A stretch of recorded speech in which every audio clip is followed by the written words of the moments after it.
Rafic Deen al-Hariri was a Lebanese business tycoon and the Prime Minister of Lebanon from 1992 to 1998 and again from 2000 until his resignation on 20 October 2004. He headed 5 cabinets during his tenure. Hariri dominated the country's post-war political and business life and is widely credited with reconstructing the capital Beirut after the 15-year civil war. Hariri was assassinated on 14 February 2005 when explosives equivalent to around 1,800 kilograms of TNT were detonated as his motorcade drove past the St. George Hotel in Beirut. The investigation of his assassination by the Special Tribunal for Lebanon is still ongoing and currently led by the independent investigator Daniel Bellemare. In its first 2 reports in 2014, UNIIC indicated that the Syrian government may be linked to the assassination. Lawyers tasked with prosecuting those responsible for the 2005 bombing said they had received evidence linking Bashar Assad's phone to the case. Hariri's killing was a catalyst for dramatic political change in Lebanon. The massive protests of the Cedar Revolution helped achieve the withdrawal of Syrian troops and security forces from Lebanon, and a change in government's early life and education. Hariri was born on 1 November 1944 to a modest Sunni Muslim family in the Lebanese port city of Sidon. He had 2 siblings. He attended elementary and secondary school in Sidon, and graduated in business administration from Beirut's Arab University. In 1965, Hariri went to Saudi Arabia to work. There, he taught for a short period of time before shifting to the construction industry. In 1978, he gained Saudi Arabian citizenship, in addition to his Lebanese citizenship. In 1969, Hariri established Honest, a small subcontracting firm, which soon went out of business. He then went in business with the French construction firm Oga for the construction of a hotel in Taif, Saudi Arabia, the timely construction of which earned praise from King Khalid. Hariri took over Oga, forming Saudi Oga, which became the main construction firm used by the Saudi royal family for all their important developments. As a result, a few years after his first contract with King Khalid, Hariri had become a multi-billionaire. Having accumulated his wealth, Hariri started a number of philanthropic projects, including the building of educational facilities in Lebanon. His first initiative in Lebanon was the Islamic Association for Culture and Education, which he founded in 1979. The association was later renamed the Hariri Foundation. Hariri became progressively more embroiled in politics. His appeals to the United Nations and services as an emissary to the Saudi royal family won him international recognition on the political stage for his humanitarian efforts. In 1982, Hariri donated $12 million to Lebanese victims of the 1978 South Lebanon conflict and helped clean up Beirut streets with his company's money. After the conflict, he acted as an envoy of the Saudi royal family to Lebanon. He laid the groundwork that led to the 1989 Taif Accord, which Saudi Arabia organized to bring the warring factions together. Taif put an end to the civil war, building goodwill for Hariri politically. Political career. Hariri returned to Lebanon in the early 1980s as a wealthy man and began to build a name for himself by making large donations and contributions to various groups in Lebanon. However, he continued to serve as a political advisor to Prince Bandar bin Sultan in 1983. He was implanted as the Saudis' strongman following the collapse of the PLO and the paucity of any viable Sunni leadership in the country, as well as a response to the rising power of the Shiite militia Amal. As a former Saudi diplomatic representative, he played a significant role in constructing the 1990 TAIF agreement that ended Lebanon's 16-year civil war. In 1992, Hariri became the first post-Civil War Prime Minister of Lebanon under President Elias Hrawi. Hariri put the country back on the financial map through the issuing of Eurobonds and won plaudits from the World Bank for his plan to borrow reconstruction money as the country's debt grew to become the largest per capita in the world. His first premiership lasted until 1998, and Hariri was replaced by Salam Hosse as Prime Minister.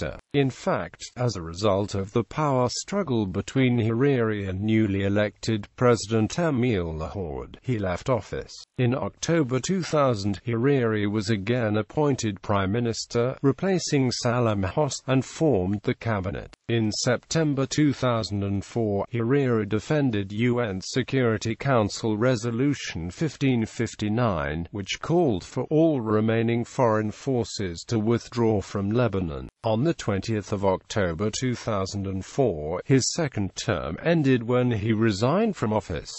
Omar Karami succeeded him as Prime Minister. 1992 to 1998 Economic political policies.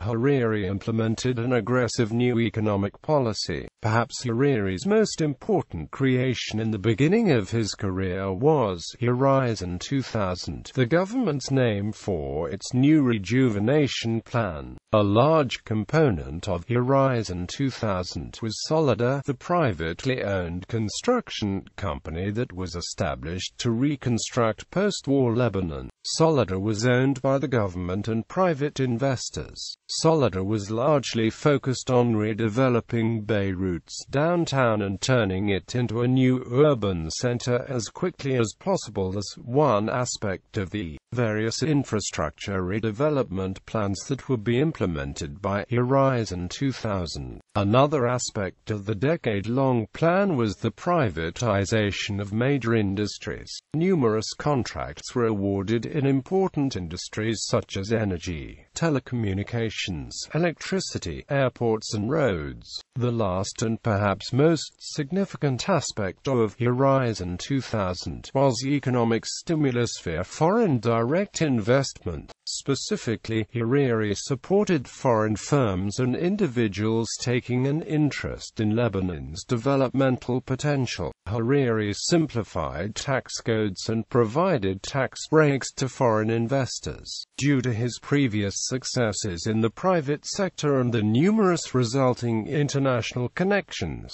Hariri was able to garner a significant amount of low-interest loans from foreign investors. Hariri also pursued aggressive macroeconomic policies such as maintaining strict regulations on bank reserves and interbank interest rates to curb inflation and raise the value of the Lebanese pound relative to the dollar. Hariri's economic policies were a remarkable success during his first year in office. From 1992 to 1993 there was a 6% increase in real national income. The capital base of commercial banks effectively doubled. The budgetary earnings hovered at around $1 billion, and commercial banks' consolidated balance sheets increased about 25%. By 1998, however, real GDP growth was around 1%. A year later it would be -1%. National debt had skyrocketed 540% from $2 to $18 billion. Lebanon's economy was in a miserable state. Hariri and Lebanon's political environment. Amid the political crisis brought on by the extension of President Emil Lahord's term, Hariri resigned as Prime Minister, saying, "I have submitted the resignation of the government, and I have declared that I will not be a candidate to head the government. During a BBC interview in 2001, Hariri was asked by Tim Sebastian why he refused to hand over members of Hezbollah that were accused by America of being terrorists. He responded that Hezbollah were the ones protecting Lebanon against the Israeli occupation and called for implementation of past United Nations resolutions against Israel. He was further accused of making the American coalition in the war on terrorism worthless and asked if he was ready for the consequences of his refusal, reminding him that George W. Bush had said, "Either you are with us, or you are with the terrorists." Quote. He replied that he had hoped there would be no consequences, but would deal with them if they arrived. Hariri further said that he opposed the killing of all humans, Israeli, Palestinian, Syrian and Lebanese, and believed in dialogue as a solution. He further went on to say that Syria would have to stay in Lebanon for protection of Lebanon until they are no longer needed and Lebanon asks them to leave. Lebanese leader Walid Jumblat, a recent recruit of the anti-Syrian opposition, emboldened by popular anger and civic action now being called Lebanon's Cedar Revolution, alleged in the wake of the assassination that on the 26th of August 2004 Syrian President Bashar al-Assad threatened Hariri, saying, "Lahore is me. If you and Chirac want me out of Lebanon, I will break Lebanon." Quote. He was quoted as saying, "When I heard him telling us those words, I knew that it was his condemnation of death." Quote. This meeting between Hariri and Assad, which had been on the 26th of August 2004, lasted for just 15 minutes. On the 22nd of June 2005, Beirut International Airport was renamed Rafic Hariri International Airport. Additionally, Beirut General University Hospital was renamed Rafic Hariri Hospital. Rafic Hariri was succeeded by his son Saad Hariri as leader of the Future Party. Personal life. Hariri married twice.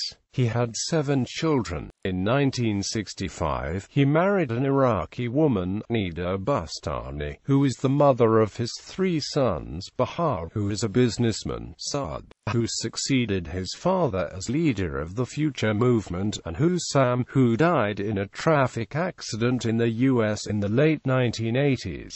They divorced. He married his second spouse, Nazik Howdi, in 1976, and she is the mother of Hariri's 4 children, including Ayman Hariri and Fahd Hariri. From 1982 until his death, Hariri owned 228 Rutland Gate, a large house in London's Knightsbridge district. The house was gifted to the Crown Prince of Saudi Arabia, Sultan bin Abdulaziz, after Hariri's assassination. On the 14th of February 2005, Hariri was killed when explosives equivalent to around 1,800 kilograms of TNT concealed inside a parked Mitsubishi van were detonated as his motorcade drove near the St. George Hotel in Beirut. Another 22 people lost their lives in the explosion. Among the dead were several of Hariri's bodyguards and his friend and former Minister of the Economy Basil Flahan. Hariri was buried along with his bodyguards, who died in the bombing, in a location near Muhammad Al-Amin Mosque. A 2006 report by Serge Bramitz indicated that DNA evidence collected from the crime scene suggests that the assassination might be the act of a young male suicide bomber. A Canadian Broadcasting Corporation news investigation claimed that the special UN investigation team had found evidence for the responsibility of Hezbollah in the assassination. A UN-backed tribunal issued 4 arrest warrants to members of Hezbollah. Hezbollah blamed the assassination on Israel. Aftermath. Hariri was well regarded among international leaders. For example, he was a close friend of French President Jacques Chirac. Chirac was one of the first foreign dignitaries to offer condolences to Hariri's widow in person at her home in Beirut. The Special Tribunal for Lebanon was also created at his instigation. Syria was initially accused of the assassination, which led to the withdrawal of Syrian troops from Lebanon following widespread protests. Major General Jamil al-Sayed, then head of Lebanese General Security, Brigadier General Mustafa Hamdan, Major General Ali Haj and Brigadier General Raymond Azar were all arrested in August 2005 at the request of German prosecutor Detlev Melis, who was carrying out the UN investigation about the assassination. Saeed was one of the persons who decided to assassinate Rafic Hariri according to a leaked draft version of the Melis report, along with other Syrian high-rank intelligence and security officers and officials, namely Asef Shawkat, Assad, Hassan Khalil and Bajit Suleiman. However, later reports about the assassination did not repeat the allegations against Jamil al-Sayed and other 3 Lebanese generals. 4 Lebanese generals were held in Roumieh prison, northeast of Beirut from 2005 to 2009. They were released from the prison due to lack of evidence in 2009. Following Hariri's death, there were several other bombings and assassinations against minor anti-Syrian figures. These included Samir Kassieh, George Howie, Gebran Toueni, Pierre Amin Gemayel, Antoine Garnam and Walid Edo. Assassination attempts were made on Elias Mertmeh Chidiak and Samir Shahadi. The United Nations Special Tribunal investigating the murder of Hariri is expected to issue draft indictments accusing Hezbollah of murdering Hariri. Hezbollah accused Israel of the assassination of Hariri. According to Hezbollah officials, the assassination of Hariri was planned by the Mossad as a means of expelling the Syrian army from Lebanon. In August 2010, Hezbollah leader Hassan Nasrallah presented evidence, consisting of intercepted Israeli spy drone video footage, which he said implicated Israel in the assassination of Hariri. After an altercation between male tribunal staff and women at a gynecology clinic in October 2010, Hezbollah demanded that the Lebanese government stop all cooperation with the special tribunal, claiming the tribunal to be an infringement on Lebanese sovereignty by Western governments. On the 1st of November 2010, a report was leaked by Al-Akhbar, a local secular leftist newspaper, stating that Hezbollah drafted plans for a quick takeover of the country in the case an indictment against its members is issued by the UN Special Tribunal. The report states that Hezbollah conducted a simulation of the plan on the 28th of October, immediately following a speech by its Secretary General. On the other side, it was revealed by leaked U.S. Embassy cables that then Egyptian General Intelligence Directorate Director Omar Suleiman reported that Syria desperately wanted to stop the investigation of the tribunal. Corruption. Hariri was considered as the principal actor in the widespread corruption that plagued Lebanon during the Syrian occupation. His wealth grew from less than $1 billion when he was appointed Prime Minister in 1992, to over $16 billion when he died. The Company for the Development and Reconstruction of Beirut's Central District, known as Solida, in which Hariri is the primary shareholder, expropriated most property in the central business district of Beirut, compensating each owner with shares in the company, were worth as little as 15% of the property's value. That Hariri and his business associates profited immensely from this project was an open secret. Hariri and his proteges were not the only beneficiaries of this spending spree. In order to secure support from militia chieftains and pro-Syrian ideologues that Damascus had installed in the government, Hariri allowed kickbacks from public spending to enrich all major government figures. Contracts for the import of petroleum were awarded to the two sons of President Elias Hrawi. As a result of the growing criticism and popular discontent with Hariri's policies, the government banned public demonstrations in 1994 and relied upon the army to enforce the decree. In return for a relatively free hand in economic matters, Hariri cooperated with Syria's drive to consolidate its control over Lebanon. Under the guise of regulating the audiovisual media, the government placed control of all major television and radio stations in the hands of pro-Syrian elites. Supporters of Michel Aoun were also perpetually harassed and detained. Books. Salam Kashim, Al-Bath wal Watin al-Arabi, Paris, Ema.